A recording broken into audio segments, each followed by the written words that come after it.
Hello friends, मैं पूनम मौर्य स्वागत करती हूँ आपके अपने यूट्यूब चैनल में, जहाँ पर आज मैं लेकर के आई हूँ सीडीपी का सेकेंड सीरीज। इस सीरीज में 15 क्वेश्चंस हैं। तो चलिए स्टार्ट करते हैं इस सीरीज के पहले क्वेश्चन को। तो पहला क्वेश्चन हमारा है, सीखने का वह सिद्धांत जो पूर्ण रूप से केवल अवलोकनीय व्यवहार पर आधारित है, सीखने के किस सिद्धांत से संबंधित है?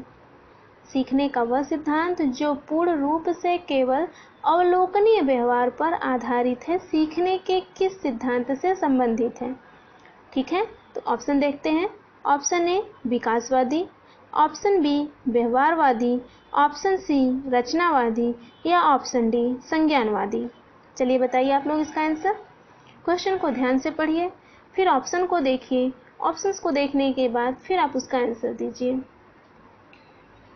चलिए इसका आंसर बताइए, फटाफट से आंसर बताइए। आप कमेंट बॉक्स में लिख करके भी इसका आंसर बता सकते हैं। चलिए देखते हैं इसका आंसर। इसका आंसर हमारा हो जाएगा व्यवहारवादी। ठीक है, व्यवहारवादी हमारा इसका आंसर सही होगा। चलिए हम देखते हैं इस सीरीज का सेकंड क्वेश्चन। क्वेश्चन नंबर 2 हमारा है सेकंड क्वेश्चन। शिक्षार्थियों को फिल इन द ब्लैंक्स के लिए प्रोत्साहित नहीं करना चाहिए। शिक्षार्थियों को किसके लिए प्रोत्साहित नहीं करना चाहिए, हमें इसमें यह बताना है। ठीक है, ऑप्शन ए समूह कार्य में दूसरे शिक्षार्थियों के साथ सक्रिय रूप से अंतःक्रिया करने, अधिक से अधिक पाठ्य सहगामी क्रियाओं में हिस्सा लेने, शिक्षक जो पूछ सकते हैं उन सभी प्रश्नों के उत्तर याद करने, कक्षा के अंदर और बाहर अधिक से अधिक प्रश्न पूछने। तो चलिए बताइए इसका आंसर क्या होगा। आप वीडियो को पॉज करिए, क्वेश्चन को पढ़िए, ऑप्शन को देखिए, उसके बाद आप उसका जवाब दीजिए, मीन्स उसका आंसर दीजिए। ठीक है, तो चलिए हम क्वेश्चन नंबर 2 का आंसर देखते हैं। क्वेश्चन नंबर 2 का आंसर हमारा क्या हो जाएगा? हो जाएगा हमारा ऑप्शन नंबर सी। ठीक है, ये हमारा सही होगा, क्योंकि समूह कार्य में दूसरों के साथ हमें क्या करना चाहिए? अंतःक्रिया करनी चाहिए। अंतःक्रिया का मतलब एक दूसरे के साथ मिलजुल करके कार्य करना चाहिए, अधिक से अधिक पाठ्य सहगामी क्रियाओं में हिस्सा लेना चाहिए। तो इन सभी चीज़ों के लिए हमेशा शिक्षक क्या करेगा? बच्चों को प्रोत्साहित करेगा, उन्हें हमेशा क्या करेगा? बढ़ावा देगा कि इन सारे कामों में आप, एक्टिविटी में आप हिस्सा लीजिए। नेक्स्ट हमारा है कक्षा के अंदर और बाहर अधिक से अधिक प्रश्न पूछने। तो ये प्रश्न पूछने से बच्चे के अंदर जो जिज्ञासाएं आई हैं वो शांत होंगी। ठीक है, वो क्वेरी करेगा तो जो चीज़ें, वो और भी नई चीज़ों को जान सकेगा। तो सिर्फ और सिर्फ एक चीज़ यहाँ पे बच रहा है, शिक्षक जो पूछ सकते हैं उन सभी प्रश्नों को उत्तर याद करने। इसके लिए शिक्षक कभी भी क्या करेगा? उन्हें प्रोत्साहित नहीं करेगा। शिक्षक के साथ साथ कोई भी प्रोत्साहित नहीं करेगा कि सिर्फ आप इसी क्वेश्चन को याद करिए, यही शिक्षक पूछेंगे, बाकी चीज़ों पर आप ध्यान मत दीजिए। तो यहाँ पर हमारा रॉन्ग एक ही होता है, ऑप्शन नंबर सी। तो चलिए हम देखते हैं अपना थर्ड क्वेश्चन। थर्ड क्वेश्चन हमारा है, शिक्षक एवं शिक्षार्थी के मध्य संबंध होना चाहिए। शिक्षक एवं शिक्षार्थी के मध्य संबंध होना चाहिए। ऑप्शन ए स्नेह का, बी सम्मान का, सी विश्वास का, डी ये सभी। तो चलिए बताइए कौन सा होगा इसका आंसर। तो इसका आंसर हमारा होना चाहिए डी, क्योंकि स्नेह का भी होना चाहिए। हमेशा शिक्षक अपने बच्चों से क्या करते हैं? स्नेह करते हैं। शिक्षार्थी क्या करते हैं? अपने शिक्षक का सम्मान करते हैं, और ये दोनों एक दूसरे पर विश्वास भी करते हैं। तो ये सारे हमारे क्या होने चाहिए? मध्य, एक दूसरे के मध्य संबंध होने चाहिए। तो हमारा ऑप्शन नंबर डी क्या हो जाएगा? सही हो जाएगा ये सभी। ठीक है, तो चलिए हम नेक्स्ट क्वेश्चन देखते हैं, क्वेश्चन नंबर 4। क्वेश्चन नंबर 4 हमारा है, एक अच्छा अध्यापक विद्यार्थियों के मध्य बढ़ावा देता है। एक अच्छा अध्यापक विद्यार्थियों के मध्य बढ़ावा देता है। किस चीज़ को बढ़ावा देता है आपको ये बताना है। प्रतियोगिता की भावना को, सहयोग की भावना को, प्रतिद्वंदिता की भावना को, तटस्थता की भावना को। तो बताइए इसका ऑप्शन क्या होगा? कौन सा ऑप्शन सही होगा? चलिए बताइए। इसका ऑप्शन हो जाएगा ऑप्शन नंबर बी, सहयोग की भावना। ठीक है, सहयोग की भावना हमेशा क्या होता है? शिक्षार्थियों के मध्य बढ़ाया जाता है कि एक दूसरे का सहयोग करे, जो प्रॉब्लम एक दूसरे को हो रही है आपस में भी वो हेल्प करके एक दूसरे को सॉल्व कर सकते हैं। तो सहयोग की भावना को यहाँ पर बढ़ावा देना चाहिए, ये हमारा सही होगा। चलिए हम नेक्स्ट क्वेश्चन देखते हैं, क्वेश्चन नंबर 5। क्वेश्चन नंबर 5 हमारा है, क्वेश्चन नंबर 5 हमारा है, कौन सा व्यवहार भावनात्मक बाधा को प्रदर्शित नहीं करता है? भावनात्मक बाधा को यहाँ बताना है कि कौन सा प्रदर्शित नहीं करता। ए, कमजोरों को डराने वाला, बी, बाल अपराध, सी, भगोड़ापन, या डी, स्वलीनता। तो चलिए बताइए इसका आंसर कौन सा हो जाएगा? इसका आंसर हमारा हो जाएगा ऑप्शन नंबर डी, स्वलीनता। स्वलीनता ही है जो भावनात्मक बाधा को प्रदर्शित नहीं करता। बाकी हमारे ये जो ऊपर 3 ऑप्शन है ये भावनात्मक बाधा को प्रदर्शित करते हैं किसी न किसी तरीके से। इसमें भावनाएं क्या होती हैं, जैसे कमजोरों को डराने वाला दबंग हमेशा अपने से कम छोटे को दबाता है, कमजोर को दबाने की कोशिश करता है।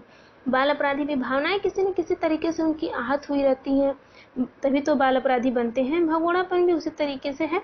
ठीक है, तो ये हमारा हो जाएगा, बचता है स्वलीनता। स्वलीनता आर्टिज्म मीन्स इसमें बच्चे अपने आप में ही रहते हैं, उन्हें किसी चीज़ से कोई मतलब नहीं होता है। ठीक है, तो ये हमारा हो गया स्वलीनता ही सही होगा इसका। अब हम देखते हैं next question, question number 6। Question number 6 हमारा है, निम्नलिखित में से कौन शिक्षण कुशलता से संबंधित है? निम्नलिखित में से कौन शिक्षण कुशलता से संबंधित है? ए, श्यामपट्ट पर लिखना, बी, प्रश्नों को हल करना, सी, प्रश्न पूछना, या डी, ये सभी। चलिए बताइए कौन सा सही होगा? बिल्कुल सही, इसका ऑप्शन हो जाएगा ऑप्शन नंबर डी, ये शिक्षण कुशलता से संबंधित है। बाकी सभी क्या है? ये सभी शिक्षण कुशलता से संबंधित है। ठीक है, अब हम नेक्स्ट क्वेश्चन देखते हैं, क्वेश्चन नंबर 7।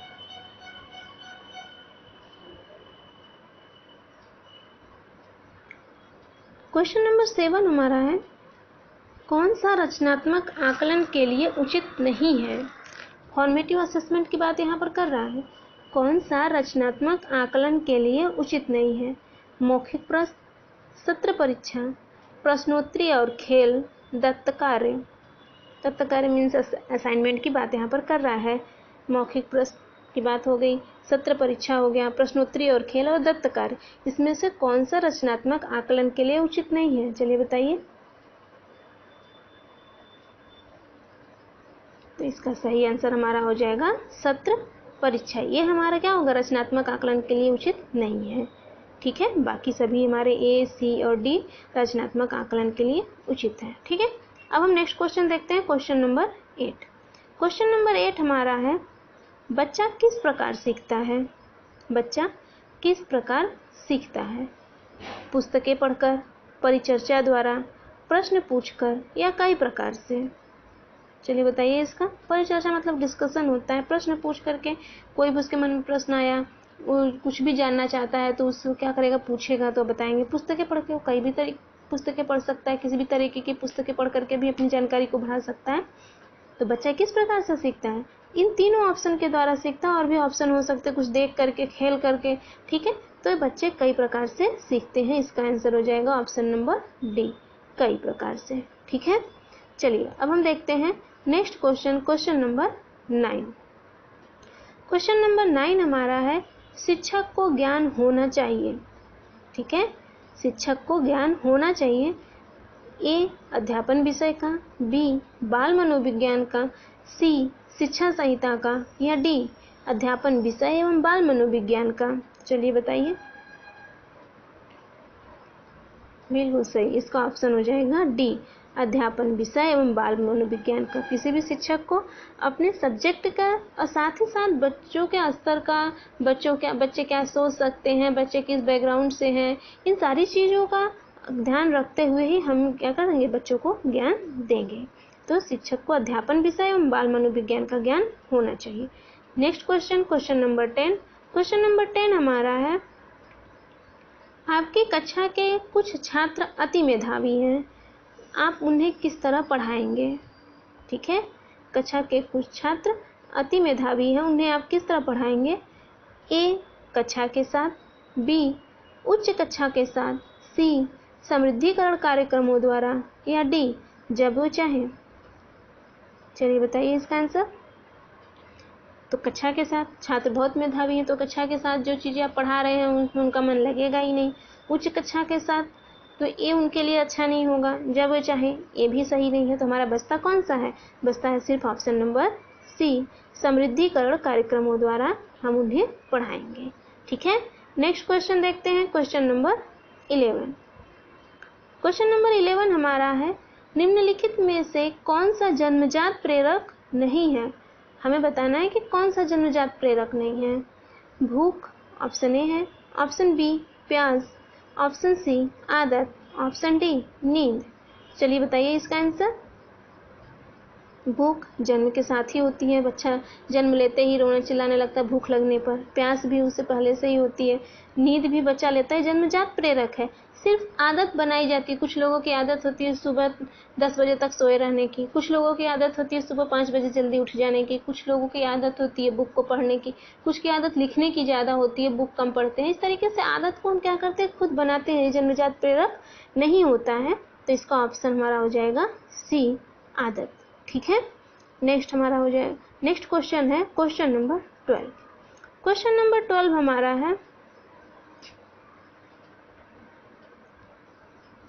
12 हमारा है, मैडम चाय खाती हैं। ठीक है, मैडम चाय खाती हैं, यह वाक्य ए, बताना है आपको कि क्या है। ए अर्थ विज्ञान एवं वाक्य विन्यास दोनों की दृष्टि से गलत है। बी वाक्य विन्यास की दृष्टि से सही लेकिन अर्थ विज्ञान की दृष्टि से गलत है। सी अर्थ विज्ञान एवं वाक्य विन्यास दोनों की दृष्टि से सही है। या डी अर्थ विज्ञान की दृष्टि से सही लेकिन वाक्य विन्यास की दृष्टि से गलत है। ठीक है, हमें ये बताना है। यहाँ पर हमारा हो गया है विन्यास है, इसको हम लिखेंगे विज्ञान है, ये हमारा लिखा हुआ। ठीक है,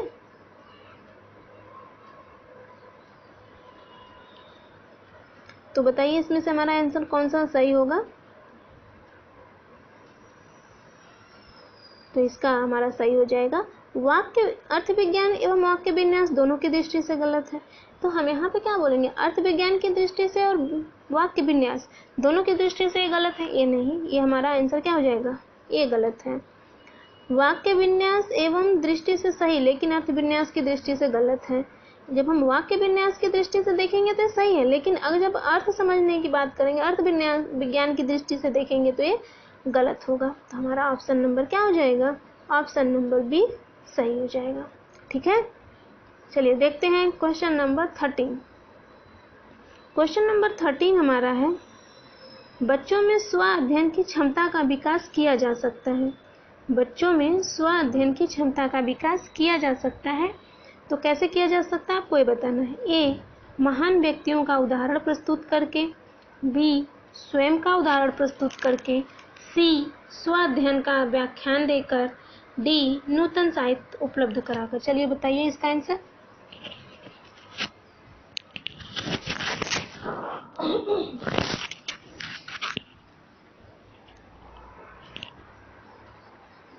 तो इसका सही आंसर हो जाएगा ऑप्शन नंबर डी नूतन साहित्य उपलब्ध करा करके। बच्चों में स्वाध्ययन की अगर क्षमता डालनी है तो उन्हें रोज मतलब नित्य नए, रोज का मतलब ये नहीं कि डेली डेली, नित्य नए नए साहित्य उन्हें देने चाहिए। कोई नई बुक किसी भी टॉपिक पर हो सकती है, ठीक है, चाहे वो हिंदी हो, इंग्लिश हो, मराठी हो, किसी टॉपिक पर भी उठा करके जब उन्हें आप कोई नई बुक देंगे तो उन्हें पढ़ने का मन करेगा, तो उनमें स्वाध्ययन की क्षमता विकसित होगी। ठीक है, नेक्स्ट क्वेश्चन देखते हैं, क्वेश्चन नंबर 14।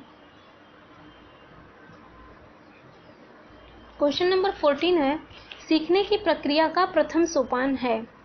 सीखने की प्रक्रिया का प्रथम सोपान है, तो आपको यहाँ बताना है कि सीखने की प्रक्रिया का प्रथम सोपान क्या है।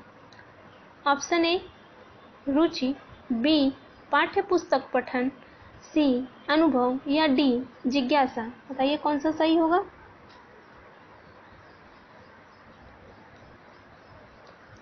तो इसका हमारा सही ऑप्शन हो जाएगा जिज्ञासा। ठीक है, रुचि होगी तो ये ठीक है, पाठ्य पुस्तक पठन ये भी सही है, अनुभव, लेकिन जब जिज्ञासा होगी किसी चीज़ के लिए तभी हम उसको सीखेंगे। अगर जिज्ञासा नहीं होगी तो हम नहीं सीख सकते हैं। ठीक है, नेक्स्ट क्वेश्चन हम देखते हैं, क्वेश्चन नंबर 15, और इस सीरीज का ये लास्ट क्वेश्चन है।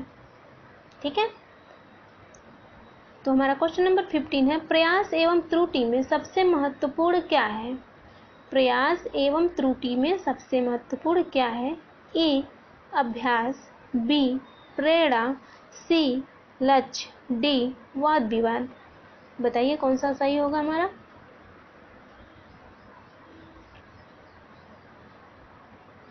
तो इसका हमारा ऑप्शन नंबर कौन सा सही होगा? ऑप्शन नंबर इसका सी सही हो जाएगा, लक्ष्य। ठीक है, इसका ऑप्शन नंबर सी लक्ष्य हमारा क्या होगा? सही होगा। तो ये इस सीरीज के सारे क्वेश्चन को हम समाप्त करते हैं यहाँ पर। हम आपसे मिलेंगे नेक्स्ट सीरीज में, CDP के थर्ड पार्ट में। और ये जो सारे क्वेश्चंस हैं, कभी ना कभी ये पूछे हुए सारे क्वेश्चंस हैं, तो आपके लिए ये सीखने में बहुत ज़्यादा ही हेल्प करेंगे। तो चलिए मिलते हैं आपसे CDP के थर्ड चैप्टर में।